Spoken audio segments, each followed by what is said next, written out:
কোচ রাজবংশী জনগোষ্ঠীর জনজাতিকরণ, পৃথক কমতাপুর রাজ্য আর কোচ রাজবংশীর বিভিন্ন দাবি নিয়ে আইসা 28 নভেম্বর কোরালত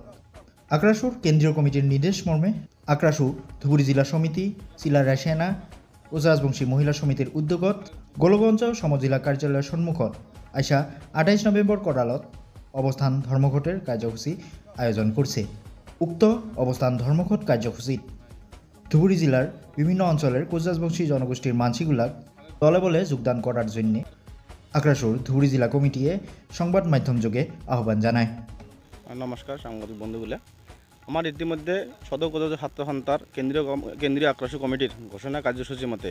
আমার আইসা 28 তারিখ ঐতিহাসিক পৃথক কমতাপুর রাজ্যের জনজাতিকরণের দাবিত গোলগঞ্জ সমাজসেৱা কাৰ্যালয় সন্মুখত আমার 3 ঘণ্টা অবস্থান ধর্মঘট আছে। তার জন্যে মই আপনার নিজ চ্যানেলের জড়িয়ে সমগ্র কমতাপুরবাসী রাইজক অনুরোধ জানাং যে স্বগোষ্ঠীয় যে আমার ঐতিহাসিক পৃথক কমতাপুর রাজ্য আর জনজাতিকরণের দাবিত যে আমরা